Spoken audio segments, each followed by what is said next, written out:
Good afternoon, ladies and gentlemen.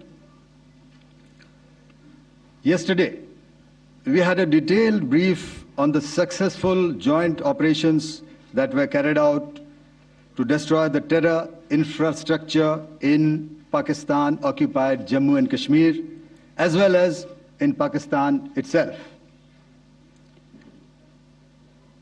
We also iterated that our fight was with terrorists and their support infrastructure and not with Pakistan military.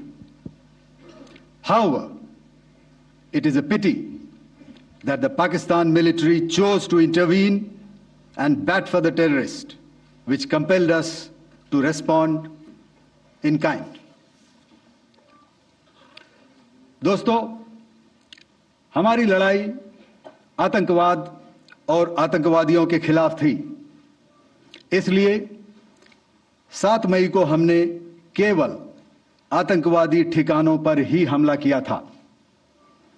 पर अफसोस इस बात का है कि पाकिस्तानी सेना ने आतंकवादियों का साथ देना उचित समझा और इस लड़ाई को अपनी लड़ाई बना ली।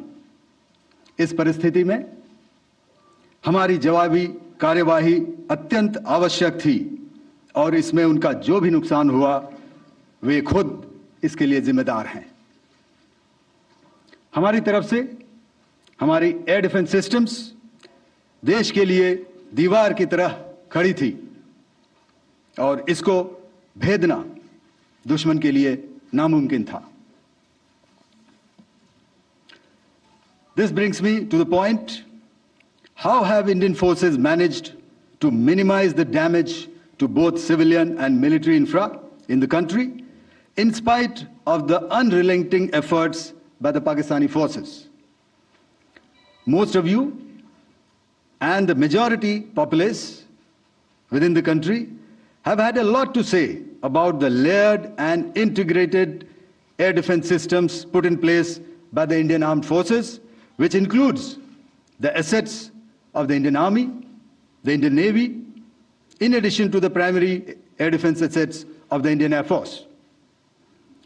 As you all are well aware, this robust AD system comprises of a large variety of multi-layered AD sensors and weapon systems, from point defense weapons like the low-level air defense guns, shoulder-fired manpads, and short-range surface-to-air missiles or SAMs, to area defense weapons like the air defense fighters and longer-range surface-to-air missiles within our inventory. Additionally, the numerous waves of drones and unmanned combat aerial vehicles employed by Pakistan were also thwarted by the indigenously developed soft and hard kill counter-US systems and the well-trained Indian air defense personnel.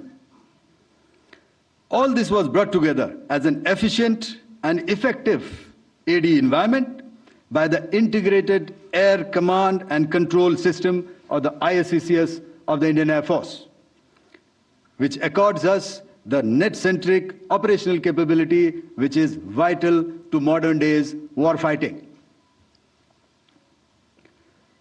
While much has been said and written about the newer systems, I would like to place on record the performance and efficacy demonstrated by even the older battle-proven AD systems like the Pechora, the Osa AK, and the LLAD guns in countering the Pakistani threat vectors in the current operations.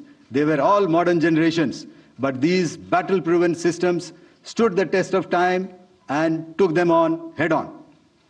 Another highlight has been the stellar performance of the indigenous air defense weapon system like the Akash system. Here, ladies and gentlemen, I would like to mention that putting together and operationalization of this potent AD environment has been possible over the last decade due to unwavering budgetary and policy support provided by the Government of India in acquiring state-of-the-art equipment and weapon systems.